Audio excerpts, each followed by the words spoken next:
Caleb Downs should play safety and running back at Ohio State.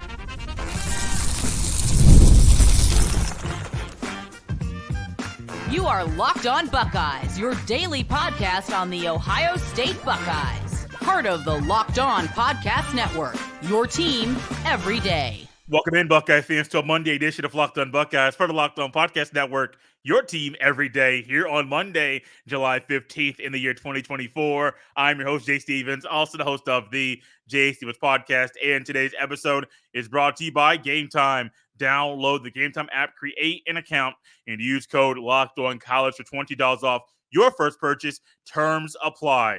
The Everydayers have heard a lot of conversations this offseason about Ohio State's roster and some positions they might need to go to the portal to fill and add depth at those key spots. Linebacker, absolutely. Offensive line, yes, 1,000 times yes. Tight end is the same way.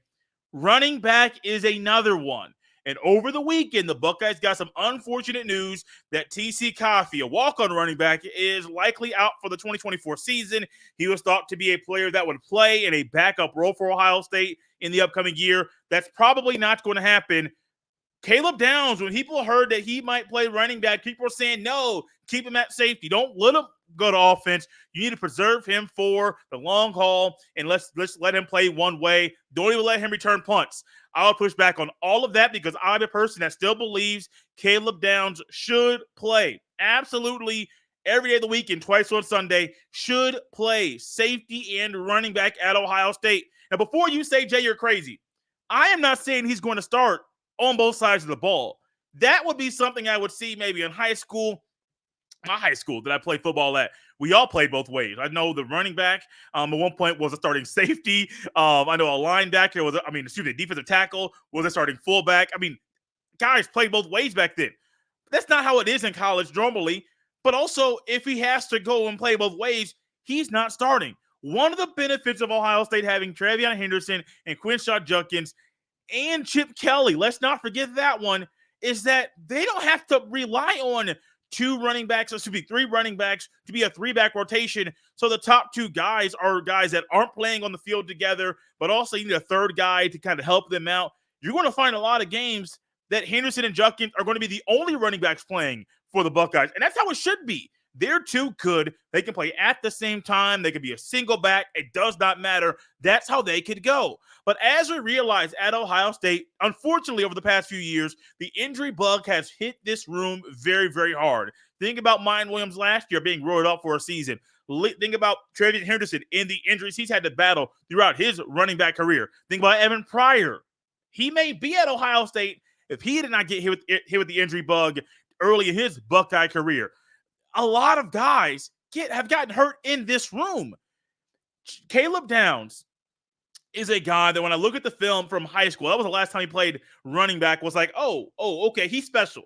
Doesn't take me very long to realize, watching his film, that he is a special player at running back. We already know what he could be at safety. 2023 SEC Freshman of the Year, All-SEC player, All-American guy. He is that dude. He is one of them dudes. Best player on the Buckeyes defense already. Could be the best player on Ohio State's team. It's not crazy to say he's there right now because he is that good. He is one of those special talents. And if Ohio State puts him on offense, think about it. He could easily be on the field, Downs and Judkins, Downs and Henderson, and just be a two-back set and figure things out there.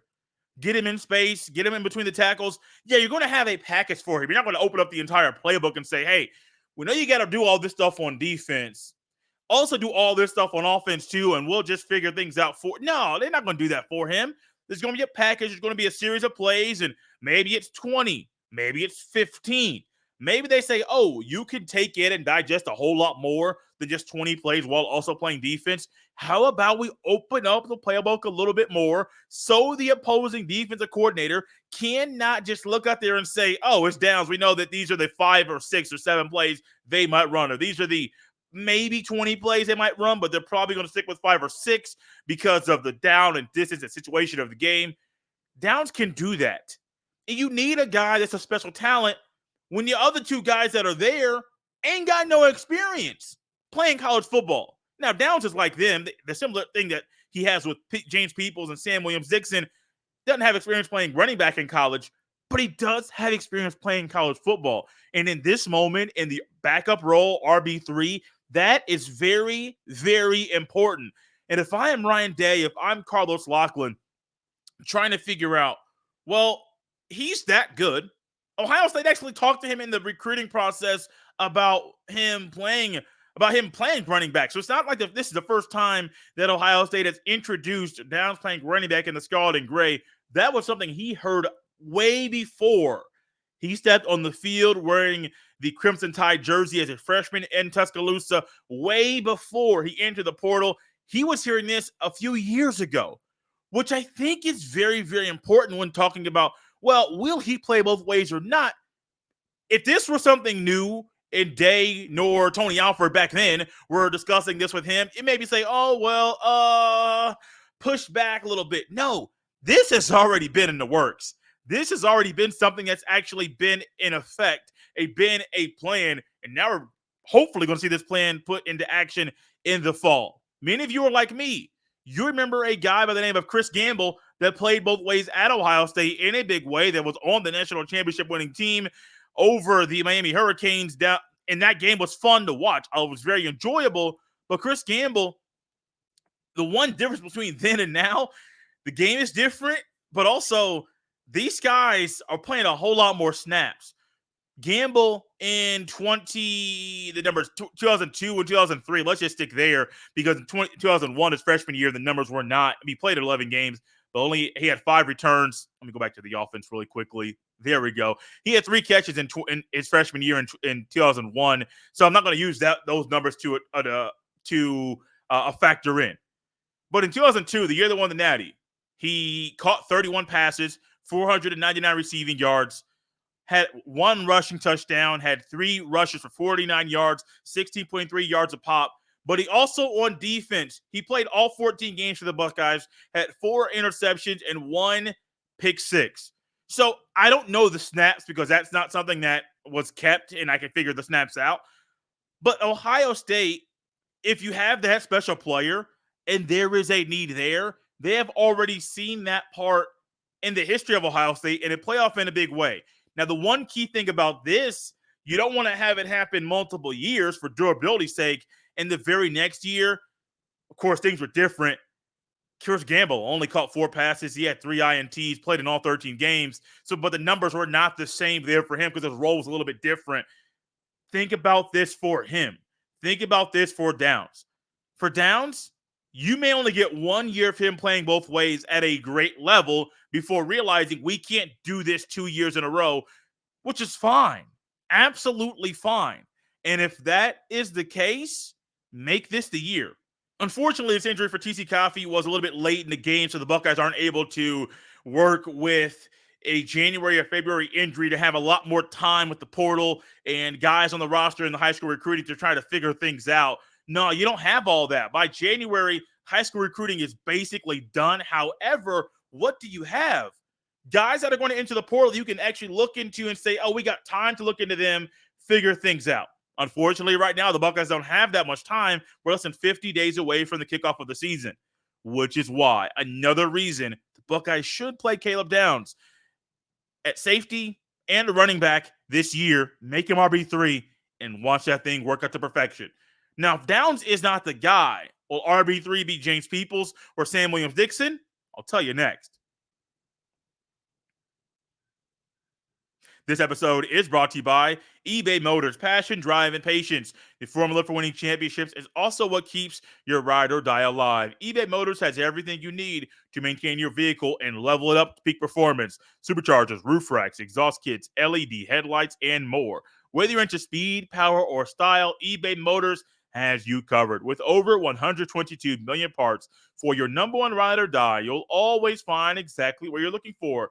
And with eBay Guaranteed Fit, your part is guaranteed to fit your ride every time or your money back. Because with eBay Motors, you're burning rubber, not cash. With all the parts you need at the prices you want, it's easy to make your car the MVP and bring home huge wins. Keep your ride or die alive at ebaymotors.com. Eligible items only, exclusions apply. eBay Guaranteed Fit only available to U.S. customers. Are you watching Fox Sports or ESPN on your TV all day?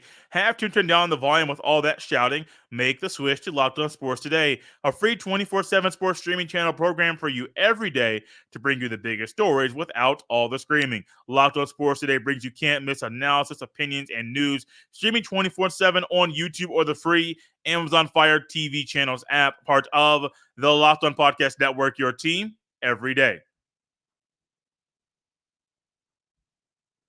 Thank you for making Locked On Buckeyes your first listen every day. When it comes to the RB3 spot at Ohio State, I know I'm getting a lot of pushback right now. The everydayers realize that this is something the Buckeyes should have been handled and figured out in the offseason a few months ago. But while the pushback is still here, and some saying, no, let's trust the guys on the roster. They're there for a reason.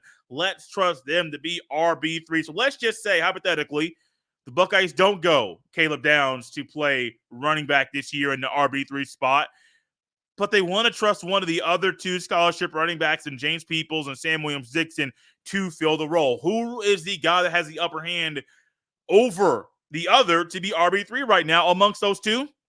I think it's easily James Peoples. No questions asked.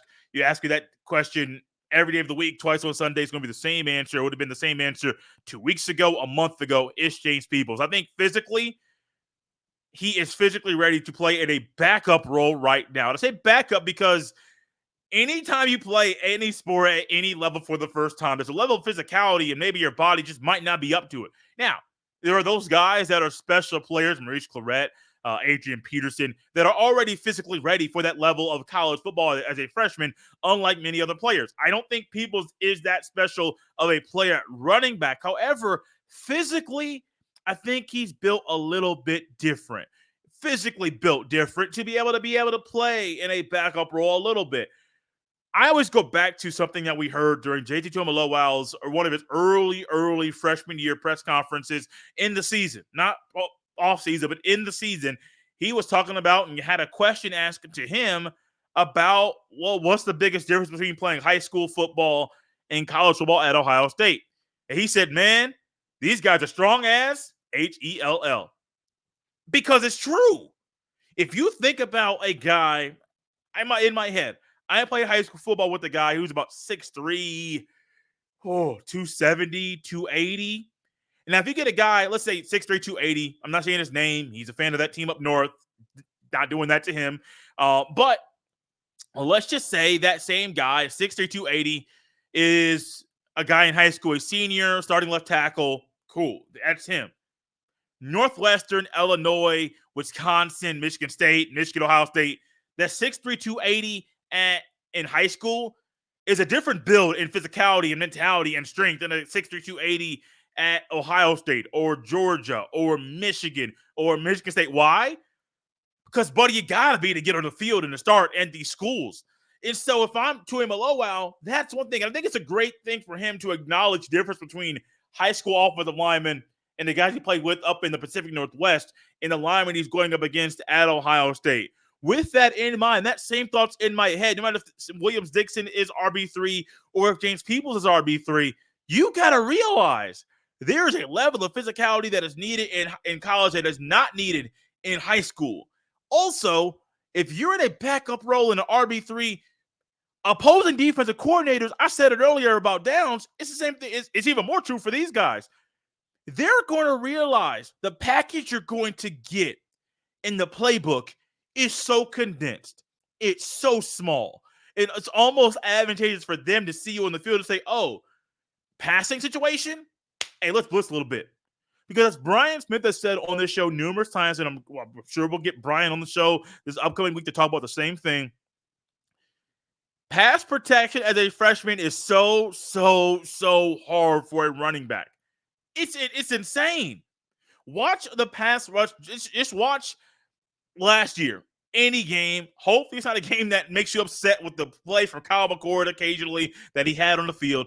But watch any game out there at Ohio State, and you look out there and look at the times when a running back has to set up in pass pro. But also what you're realizing, a lot of times he's reading. If the backer goes this way, I'm going here. If nobody comes, they'll just kind of fill in space to figure things out. If you're a freshman and you make the wrong read, Your quarterback could be knocked out for the game. Running back, O-lineman, does not matter.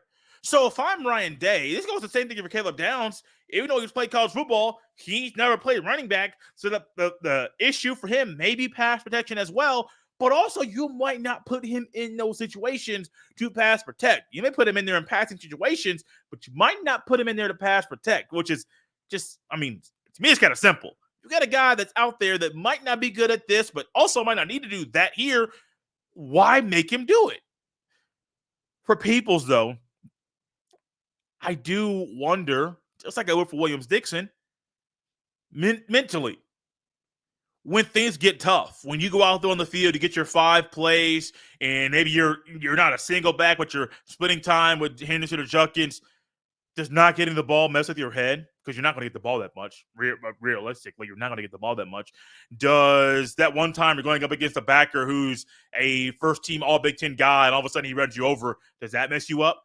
All of a sudden, oh man, you get a carry up the middle on 3rd and 3, second quarter, get your team's up 21 points already, and they put you in 3rd and 3. You get that big run. Oh, you get 15 yards on 3rd and 3. Oh, big gain. Just keep moving the chains. Does that big gain puff up your head and inflate it so much that it's almost like you can't be productive on the field because you're just gloating and you're on cloud 9 because of that one play? I think for any freshman, these are realistic conversations and thoughts you have to have. Why? People are human. Think about you in these situations. Think about a time when you were playing pickup basketball, or maybe you on your job, or maybe you with your kids, and all of a sudden, pickup basketball is an easy one. Playing pickup ball, you're at a new court, ain't never been there. You hear these guys talking a good game. They're looking at you, disrespecting you just because, well, you're the newcomer, you're the new guy. All of a sudden, you start doing some stuff, and you're getting some attention. The guys are respecting you. People are saying things like, "Oh, we were talking bad about that dude, but that dude's over here busting heads. He crossed you up. You got to leave the court. He rolls up like he was going to dunk on you, but he laid it in, so you're safe because if you got dunked on, you're kicked off the court too." All of a sudden, if those things happen, your head could get inflated, your head could get big, and then what do you find? You find out, man, that stuff was good, but I got so high, I got on cloud 9 with those good plays, and realistically, that kind of messed me up in the following games after that. For Peoples and Williams-Dixon, those are the only other 2 scholarship running backs at Ohio State outside of Henderson and Judkins. The Buckeyes could have figured this out earlier this offseason because regardless of TC Caffey's injury, the running back situation did not have to be in this way right now. You don't want your top 2 guys to be the only guys that have experience because even Caffey playing 2 games, I think it's 10 carries, 66 yards, 1 touchdown. That was from a couple years ago because remember last year he got ruled out for the year. I believe he had an injury in October that knocked him out for the rest of the year. He ain't played in a while. So, yes, the Buckeyes could have figured this out a while ago, but they chose not to. Chose to ride with the guys that they recruited in the high school. Chose to ride with the guys that are already on the roster. We see what happens. We see what happens when they don't take care of business and don't use a portal in the way that people like myself believe they should have. Speaking of the portal, with Caffey out and the portal still open for the Buckeyes to go into the portal and get a running back, should they do that right now because of TC Caffey's injury? I'll tell you if they should or if they shouldn't next.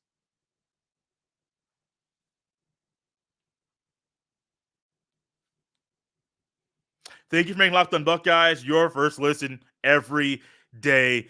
The everydayers may be tired of me talking about the portal because they talked about it quite a bit. Ohio State should go out there and get this guy. Ohio State should go out there and get that guy. Should they pursue Malik Murphy? Should they pursue Dylan Gabriel? Should they pursue – didn't do an Arch Manning because I didn't really think it was realistic, so I didn't even – but honestly – Arch Manning coming into Ohio State, would he come in if it was a done deal to start? Yeah, but I don't think Ryan Day would just say, hey, you're coming in to start right away, no quarterback battle. That doesn't sound like Ryan Day. So, no, I don't think that the Buckeyes would have even made that move.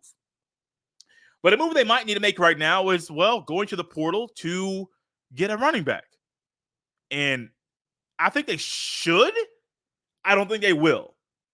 I think they should go out there and get a running back because based off what I saw recently, there's currently 4 running backs still available in the portal. They are, let me go to this quickly, Traylon Mitchell, who was at Virginia Tech last, Jalen Berger, who last played football at Michigan State, was really good back for them a couple years ago, Red Martell, who played at Kansas, and then Muwafaq Parkman. Hope I said his first name correctly. Those are the 4 running backs currently in the transfer portal. All of them into the portal in April of this year and have not been picked up yet. That's one of the realities of going to the portal.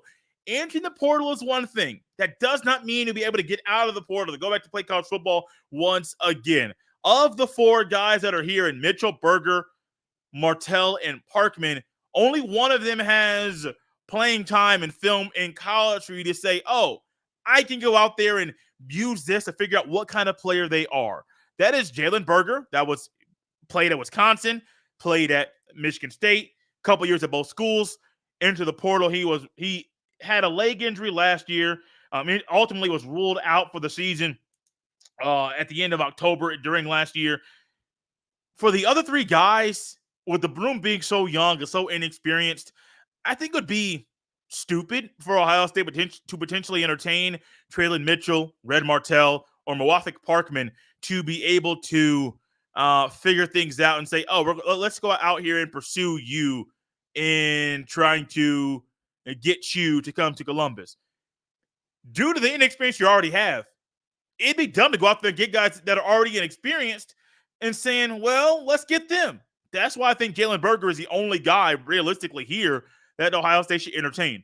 Jalen Berger, his stats, his best year in college football was a couple years ago in 2022. Played in 12 games for the Spartans, had 148 rushes, 683 rushing yards, 4.6 yards a pop. I do like that. 6 rushing touchdowns. He added in 19 receptions for 128 receiving yards during his first year playing in East Lansing. Played 2 years in Wisconsin, played 2 years at Michigan State, and is in the portal last year. Only played in 5 games, 25 carries, 93 rushing yards, only 1 touchdown last year for the Spartans.